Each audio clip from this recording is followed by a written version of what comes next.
हाय मेरी YouTube family, कैसे हैं आप लोग। उम्मीद है आप लोग बहुत अच्छे होंगे। आज शीतल का अचानक से मिनी खस्ता चाय के साथ खाने का मन हुआ, लेकिन मैंने दाल तो भिगोई नहीं थी। कोई नहीं, चलते हैं आज इंस्टेंट दाल का मसाला बनाकर और बढ़िया से क्रिस्पी खस्ते बनाते हैं। तो आइए चलते हैं किचन में। मैंने ले ली है धुली हुई मूंग की दाल, यानी जो येलो कलर की दाल होती है, वो 1 कटोरी दाल ले ली है। और इस दाल को हम एक बड़े सर्विस बाउल में ट्रांसफ़र कर लेंगे, क्योंकि ये दाल अभी वॉश नहीं हुई है, ना ही इसको मैंने कपड़े से पोंछा, डायरेक्ट लेकर के बाउल में ट्रांसफ़र कर लिया है। अब इसमें हम डाल देंगे पानी।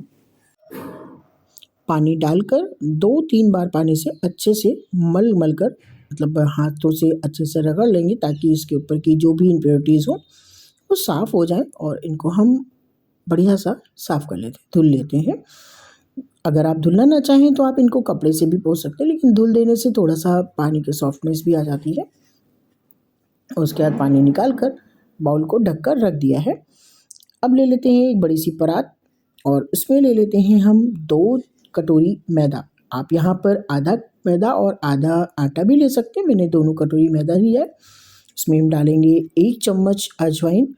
अजवाइन को थोड़ा-सा हाथों से क्रश करके डालेंगे। नमक स्वाद अनुसार डालेंगे और अब ले लेंगे लगभग 1 बड़ा चम्मच भर के कसूरी मेथी। ये कसूरी मेथी मैं घर पर ही अपनी सुखा कर रख लेती हूँ और इसको बढ़िया सा कर देते हैं आटे में मिक्स अच्छे से। कसूरी मेथी सुखाना बहुत मुश्किल नहीं होता है। आप उसको, आजकल बहुत अच्छी मेथी आ रही है, आप लाकर वॉश करने के बाद पत्तियाँ रोककर हवा में सुखा सकते हैं। और अब हम ले लेते हैं एक तड़का पैन और उस तड़का पैन में हम डालेंगे बस 1 चम्मच रिफ़ाइन। अब ये रिफ़ाइन यहाँ पर क्यों डालना है 1 चम्मच, वो मैं अभी आपको बताऊँगी आगे। और इसके साथ-साथ अब इसमें हम डालेंगे एक बड़ा सा क्यूब बटर का, और इस बटर को हम करेंगे गरम। रिफ़ाइंड मैंने इसलिए डाला था कि बटर को अगर डायरेक्ट हम गरम करते हैं तो वो जल जाता है, और अगर रिफ़ाइंड के साथ बटर को गरम किया जाता है वो जलता नहीं है। देखिए सारा बटर मेल्ट हो गया है। अब इस गरम बटर को हम ऐड कर देते हैं अपने मैदे में। हाँ, आप अगर चाहें तो बटर ना लेकर के घी भी ले सकते हैं, आप रिफ़ाइंड भी ले सकते हैं, यानी यहाँ पर मोयन लगाना है।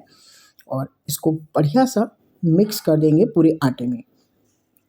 हाथों से मसल कर बिल्कुल बटर और मैदा इकसार कर लेंगे, ताकि कहीं पर मैदा छूटे ना, अच्छे से बटर में मिक्स हो जाए।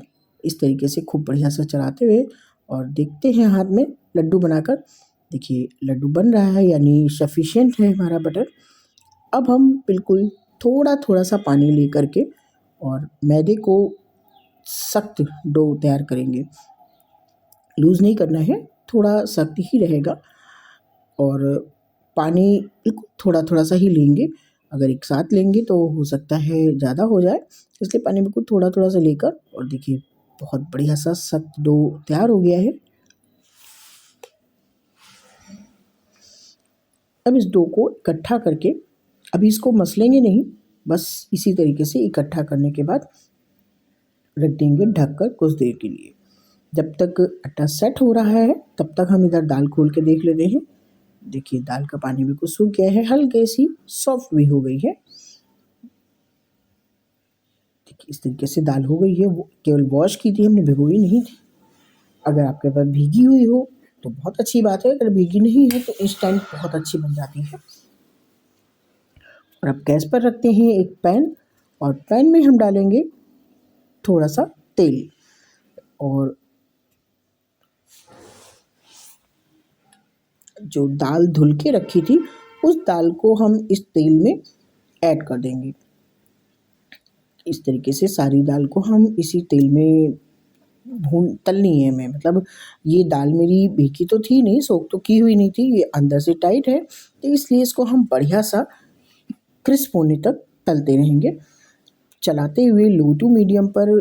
जब हम दाल को तलते हैं तो दाल में बहुत अच्छा सा सोंधापन सा आता है। और यकीन मानिए यहाँ पर जो सूखी दाल का आप इंस्टेंट पाउडर बनाते हैं, मसाला बनाते हैं, बहुत बढ़िया बनता है, बहुत अच्छा फ्लेवर बनता है। और इस दाल को हम बिल्कुल लो टू मीडियम पर, यानी हाई नहीं करेंगे। अगर हाई करेंगे तो ऊपर से कलर तो चेंज हो जाएगा लेकिन अंदर से वो नहीं कुक होगी। और हमें करनी है अंदर से पूरी दाल को क्रिस्प, इसलिए बिल्कुल लो टू मीडियम पर हम दाल को चलाते हुए बराबर चलाते रहेंगे, नहीं तो कहीं पर भुन जाएगी और कहीं पर कच्ची रह जाएगी। देखिए दाल का कलर चेंज हो गया है, हल्का हल्का सा कलर चेंज होने लगा है। और गैस की फ्लेम को हम कर देते हैं यहाँ पर बिल्कुल लो। और बिल्कुल लो करने के साथ अब इस दाल को 1 मिनट और चलाएंगे। जब लगे कि हाँ दाल 50% ब्राउन हो गई है, यानी बहुत ज़्यादा ब्राउन नहीं हुई है लेकिन अच्छा सा कलर चेंज हो गया है, उसी स्टेज में हम इसमें ऐड कर देंगे 1 चम्मच सौंफ और आधा चम्मच डालेंगे इसमें हम जीरा। मसाले की क्वांटिटी आप अपने अकॉर्डिंग कम ज़्यादा भी कर सकते हैं। 1 चम्मच भर के ऐड कर दिया है मैंने धनिया के बीज, साबित धनिया, और लगभग 10 से 12 काली मिर्च, और इसके साथ साथ लेंगे हम 2 लाल मिर्च। और अब हम इस दाल को चलाते हुए मसाले के साथ ही फिर से भूनेंगे ब्राउन होने तक, यानी अब हमें दाल का कलर करना है बिल्कुल अच्छे से ब्राउन, इसलिए इसको बढ़िया सा चलाते रहेंगे और मसाले भी इसी दाल के साथ साथ भुन जाएंगे। इसी वजह से आपने देखा है कि 50% दाल कुक होने के बाद, यानी 50% भुन जाने के बाद ही हमने मसालों को डाला है। अगर पहले से आप मसाले डाल देंगे तो मसाले जल जाएंगे और दाल कच्ची रह जाएगी, इसलिए दाल 50% कुक हो जाने के बाद ही हम मसाले ऐड करेंगे। और चलाते हुए बढ़िया सा कुक कर लेते हैं। अब हम गैस की फ्लेम को कर देते हैं ऑफ, क्योंकि अभी जो पैन है वो प्रॉपर गर्म है, उसमें अभी कुकिंग प्रोसेस स्टार्ट है, तो इसलिए अब हम इसमें डालेंगे 1 चम्मच अमचूर पाउडर। आप यहाँ पर चाट मसाला भी डाल सकते हैं, और इसके साथ साथ ऐड करेंगे नमक स्वाद अनुसार, और थोड़ा सा बिल्कुल डाल देंगे काला नमक, केवल थोड़ा सा इसका फ्रेगरेंस लाने के लिए। और अब हम इसको बढ़िया सा, आप देख रहे होंगे पैन में अमचूर एकदम से कालापन हो गया है, क्योंकि पैन अभी काफ़ी गर्म है और अच्छे से ये सब चीज़ें हमारी भुन गई हैं, मिक्स हो गई हैं। इनको बढ़िया सा मिक्स कर देंगे और इस स्टेज में हम डालेंगे हींग। हींग को भी हम सबसे लास्ट में डालेंगे ताकि उसका बढ़िया सा फ्लेवर बना रहे दाल में। और अब बस कुछ देर तक इसको चलाते रहेंगे, इसलिए क्योंकि पैन बहुत गर्म है, अगर छोड़ देंगे तो मसाले जल जाएंगे और दाल भी ओवर कुक हो जाएगी। जब तक दाल का मसाला ठंडा हो रहा है तब तक हम इधर अपना मैदा चेक कर लेते हैं। जो मैदा का डो लगा के रखा था उस डो को हम चेक करते हैं। देखिए कितना अच्छे से सेट हो गया है। और अब इस डो से हम बना लेते हैं एक बढ़िया सा रोल।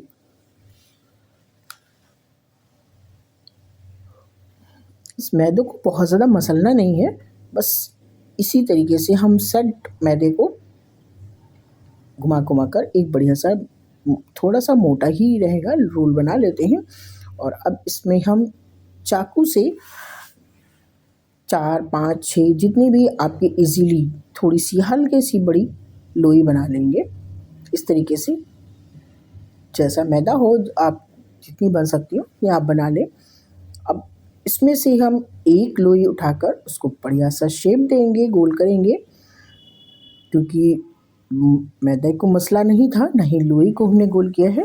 इस लोई को हम गोल कर लेते हैं और उसके बाद इसको हम बढ़िया सी एक रोटी बेलते हैं। और ये रोटी जो बेली जाएगी वो बिल्कुल एकदम पतली बेलेंगे, जितनी पतली आप बना सकते हो उतनी पतली बनाइए। इस तरीके से हम बेलन से और इस मैदे की बहुत बढ़िया सी एकदम पतली रोटी तैयार कर लेते हैं। देखिए आप थिकनेस देख रहे होंगे, बिल्कुल पतली है एकदम पेपर की तरह।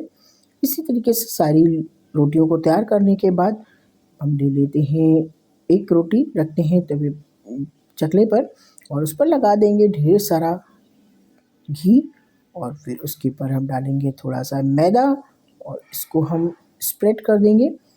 अब हम डालेंगे जो रोटियां बेल कर रखी हैं उसमें से दूसरी रोटी और अगेन घी और मैदा और इसको अब कर दिया है अच्छे से स्प्रेड, यानी बहुत अच्छे से जैसे कि साटा बनाते हैं उसी अकॉर्डिंग साटे की ही तरह हम इसको बढ़िया सा बीच बीच में ग्रीस करते जाएंगे और रोटियों को रखते जाएंगे इस तरीके से।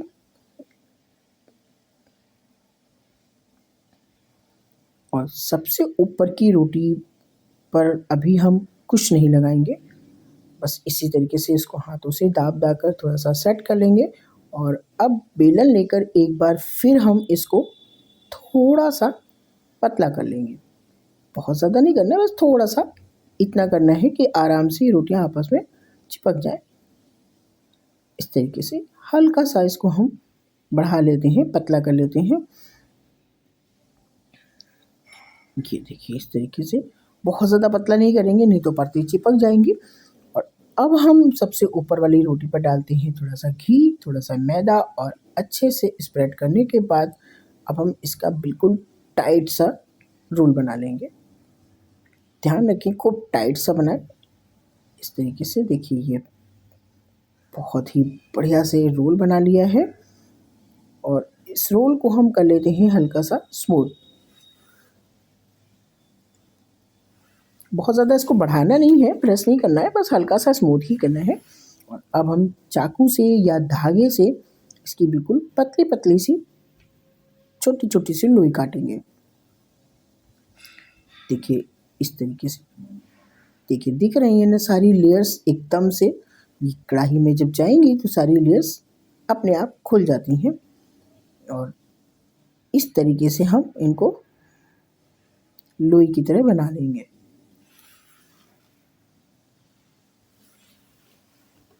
इधर दाल बिल्कुल ठंडी हो चुकी है, अब इस दाल को हम मिक्सर ग्राइंडर में ट्रांसफ़र कर लेते हैं और इसका हमें बनाना है बिल्कुल फाइन सा पाउडर। बिल्कुल मैदे की तरह फाइन तो नहीं बनेगा, लेकिन हाँ सूजी की तरह हम पाउडर बना लेंगे इसका, क्योंकि इसमें बहुत अच्छा फ्लेवर भी है और दाल का भी टेस्ट है, मसाले भी हैं, सभी कुछ पड़ा हुआ है, इसमें कुछ भी हमें ऐड नहीं करना है, बस केवल इसी तरीके से हम इसका बढ़िया सा फाइन पाउडर बना लेते हैं। ये देखिए इस तरीके से ये हमारा फाइन पाउडर रेडी हो गया है। और अब हम इसको निकाल लेते हैं बढ़िया से सूखे बाउल में। बाउल को बिल्कुल भी मॉइस्चर नहीं होना चाहिए, नहीं तो ये मैं इंस्टेंट मसाला हमारा ख़राब हो सकता है। क्योंकि इस प्रीमिक्स को बनाकर आप रख भी सकते हैं, इन फ्यूचर के लिए आप इसकी कचौड़ियाँ बना सकते हैं, आप इसे मिनी समोसे बना सकते हैं और आप इसको डोसे पर भी फैलाकर खा सकते हैं। अब ले लिया है मैंने इसमें से आधा पाउडर निकाल के, आधे पाउडर में एकदम खौलता हुआ उबलता हुआ पानी ऐड करेंगे, लगभग 4 से 5 चम्मच। बीच बीच में चलाते जाएंगे, एक साथ नहीं करेंगे, धीरे धीरे करेंगे, हल्का सा बीच बीच में चलाते जाएंगे और पानी को मिक्स करते जाएंगे। ध्यान रखें पानी एकदम खौलता हुआ होना चाहिए यहाँ पर। अगर कच्चा पानी लेंगे तो थोड़ा सा कच्चापन का टेस्ट आएगा, इसलिए पानी बिल्कुल बॉयल्ड हो और उस पानी को हम धीरे धीरे मिक्स करते जाएंगे। अब इतना मिक्स करेंगे कि ये हल्का सा चिपकने लगे। देखिए इस तरीके से आप करके देखेंगे तो ये आपस में बाइंड होने लगा है। अब इसी स्टेज में हम इसकी छोटे छोटे से बॉल बिल्कुल छोटे छोटे से बॉल बना लेंगे और इन बॉल को हम रख लेते हैं प्लेट में। देखिए बिल्कुल छोटे छोटे से सारे बॉल बना लिए हैं। अब जो हमने लोइयाँ काट कर रखी थी, यानी जो मैदे की लोइयाँ बनाकर रखी थी, उन लोई में से हम ले लेते हैं, एक लोई उठाएंगे, बीच में बॉल को रखेंगे और हल्के हाथों से प्रेस करते हुए और इनको इस तरीके से चिपका देंगे। आप चाहें तो यहाँ पर बेलन से हल्का सा बड़ा भी कर सकते हैं। इसको चिपकाना बहुत ज़रूरी है, क्योंकि मुझसे गलती हो गई थी, मैंने चिपकाने में कहीं कहीं पर थोड़ी सी मुझसे गलती हुई थी, तो ये कढ़ाई में जाकर खुल गए थे और सारा जो भी अंदर का प्रीमिक्स था वो सारा हमारा ऑयल में निकल गया था। इसलिए आप ध्यान रखें, इसको बहुत अच्छे से चिपकाना बहुत ज़रूरी है, यानी कहीं पर इसमें कोई भी क्रैक ना रहे। आपको अगर कंफर्टेबल ना लग रहा हो तो यहाँ पर आप बेलन से इस लोई को थोड़ा सा बड़ा कर सकते हैं और उसके बाद अब इस मसाले को फिल करें। ये देखिए इस तरीके से बिल्कुल छोटे छोटे से गोल मिनी खस्ता के आकार में बना लेते हैं। सारी हमारी रेडी हो चुकी हैं। देखिए देखने में कितने प्यारे लग रहे हैं। अब इधर कढ़ाई चढ़ा दी है, इसमें ऑयल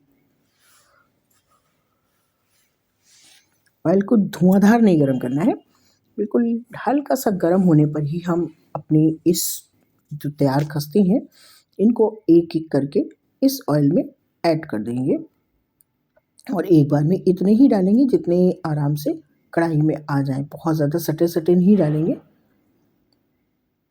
और जब ये तेल में और गैस की फ्लेम को रखेंगे लो टू मीडियम ही। जब तेल में ये कुक होने लगते हैं तो ये अपने आप हल्का सा ऊपर आ जाते हैं और ये देखिए इस तरीके से बस इतने ही एक बार में ऐड करेंगे, बहुत ज़्यादा नहीं करेंगे, नहीं तो फिर चलाने में भी प्रॉब्लम होती है और ये कुक भी नहीं हो पाती हैं।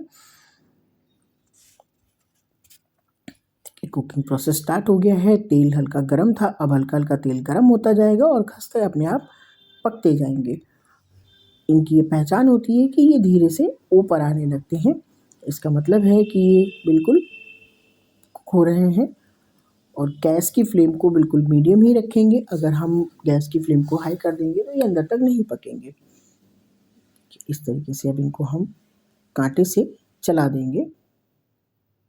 आप देख रहे होंगे कहीं कहीं पर क्रैक हो गया है, तो इसका सारा जो अंदर का मसाला है वो ऑयल में निकल गया है और जिसकी वजह से थोड़े खस्तों का कलर चेंज हो गया था। ये देखिए लो टू मीडियम फ्लेम पर बिल्कुल हल्का सा ब्राउन होने तक तलने के बाद हम इनको निकाल लेंगे। इंस्टेंट दाल का मसाला तैयार करने के बाद खस्ते की रेसिपी आपको कैसी लगी? अगर आपको पसंद आई हो तो आप प्लीज़ लाइक करें, शेयर करें और चैनल पर नए हैं तो सब्सक्राइब करें और बताएं कि ये इंस्टेंट दाल मसाला तैयार करना आपको कैसा लगा और खस्ते कैसे लग रहे हैं। देखिए कितना क्रिस्पी बने हैं, आप खोल कर देख सकते हैं। एक एक परत बिल्कुल अलग अलग है। ये देखिए आप, एक एक परत अलग है, सारा मसाला अंदर है और बहुत ही यमी बने हैं। आज के लिए इतना ही। राधे राधे।